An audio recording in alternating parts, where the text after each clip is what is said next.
एहतसाब के नाम पर मजाक जारी उसारी है। एक केस नैब की तरफ से बनाया जाता है, लाखों करोड़ों रुपए कौमी खजाने से खर्च किए जाते हैं।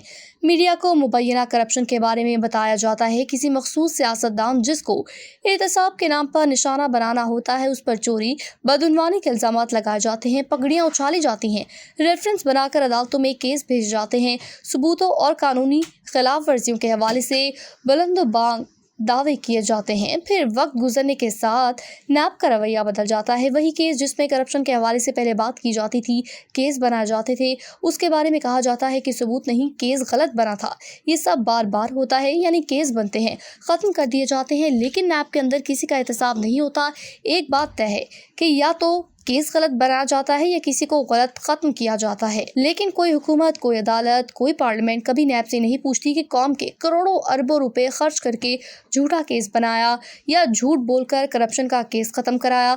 आज की खबर के मुताबिक इस्लामाबाद की एहतसाब अदालत में दायर जाली बैंक अकाउंट ओ तोशाखाना गाड़ियों से मुतालिक रेफरेंस में आम पेशरफ्त हुई है। नैब जिसने साबिक वज़ीर-ए-आज़म मियां नवाज शरीफ, आसिफ अली जरदारी और यूसुफ रजा गिलानी के खिलाफ तोशाखाना करप्शन का केस बनाया था और अदालत में भेजा था, उसने आज मियां साहब को रेफरेंस से बरी करने की इस्तदा कर दी।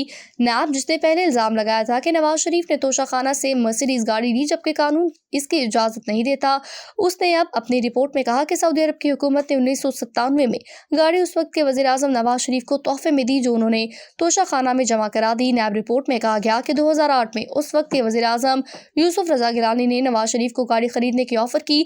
नवाज शरीफ ने गाड़ी तोशाखाना से नहीं बल्कि विफाकी ट्रांसपोर्ट पोल से खरीदी। नैब की रिपोर्ट में यह भी बताया गया कि उन्होंने तोहफा मिली गाड़ी को तोशाखाना में जमा कराया, जबकि जरदारी के वक्त गाड़ी तोशाखाना का हिस्सा नहीं थी। रिपोर्ट में कौमी एहतसाब ब्यूरो ने यह भी कहा कि अदालत नवाज शरीफ को तोशाखाना रेफरेंस में से खारिज या बरी करार दे सकती है।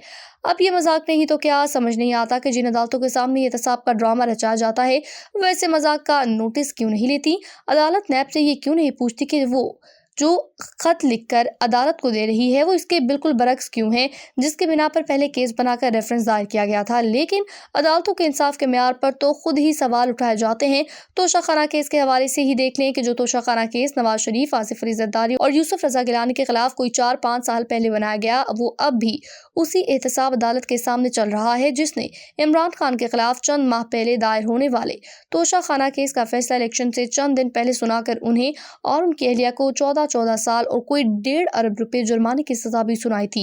एहतसाब के नाम पर इस मजाक को खत्म होना चाहिए, जिसके लिए जरूरी है कि नैब का एहतसाब किया जाए और उन नैब अफसरान को सजाएं दी जाए जो गुज़िश्ता 2-2.5 दहाइयों के दौरान झूठे सच्चे केस बनाते और उन्हें खत्म करवाते हैं।